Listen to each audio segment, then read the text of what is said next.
one step. Hey guys, let's talk about RSA security and the mathematics behind it. RSA security was invented by Rivers, Shamir and Adalman. It basically works on factoring the large numbers and the complexity involved in it actually. So, given an example, Alice wants to send a message to Bob. Basically, Alice sends a public key and Bob uses the public key to encrypt a message M. Basically, he encrypts the message using N and he sends a ciphertext back to the Alice. And Alice uses the ciphertext C and the public key N and the private key D, and he decrypts the actual message. So basically, if somebody, an eavesdropper, was in between, he only knows the public key and the actual ciphertext, basically. So he wouldn't be able to decrypt it. That's how it works actually. But what in order to there are 5 steps basically involved in this actually. First of all, in order to create you need to find 2 large prime numbers P and Q. In our case, I have taken P as 7919 and Q as 7907. So the public key would be the multiplication of both the 7919 and 7907. So that is 62615533. So the public key is the multiplication of the 2 large prime numbers. And we need to find an R that is equivalent to P minus 1 multiplication Q minus 1, that is 625999 708. And the third step would be to find K, which is in turn equal to ED. I will come back to what is ED, which is equivalent to 1 modulo R. So basically, both E and D, R should be prime, and when you apply the operation 1 modulo R, it should return the result as 1 basically. So in this case, for simplicity purpose, so if you consider 62599 modulo R, that is gonna, R is nothing but 62599 708. So that is going to be 1 basically. So if you solve this equation, the result should be 1 basically.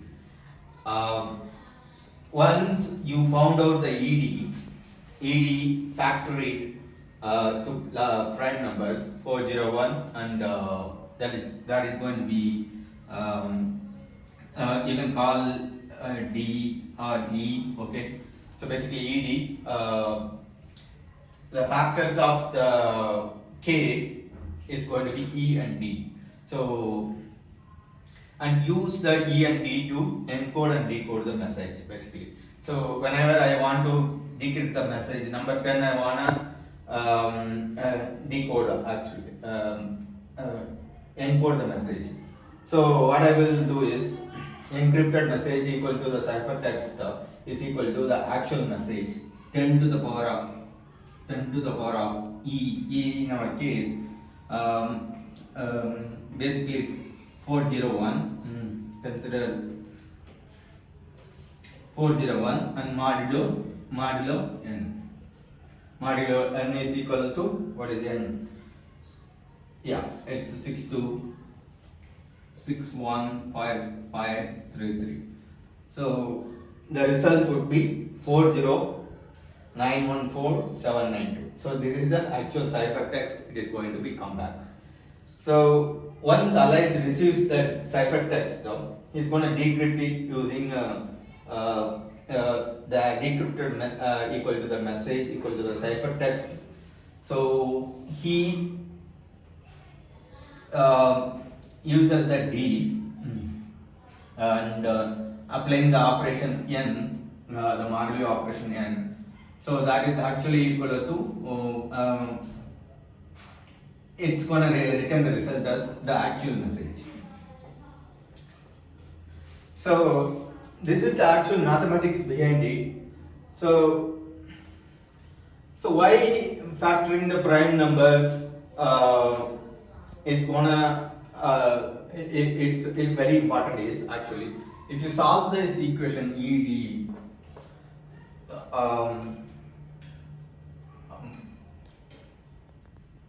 equal to 1 modulo R. So if you consider we know the so basically this is unknown and this is unknown. So how to find R is equal to if you find the prime factorization, then you are going to find out some number c minus 1 basically there is that p minus 1 q minus 1. So how to find out R is equal to if you have the factorization of the number, then you will be able to find out the R. Then only the D is unknown, that we can find it out easily. So this is how the RSA security is working mathematically behind it. It's really tough to find factorization of large numbers. So even nowadays, even though it is invented in 1977, it's still applicable in the current world, computer encryption and decryption. Stay tuned. We will talk more about quantum computing, and we will talk about quantum encryption also in the consecutive videos. Thanks a lot. Take care.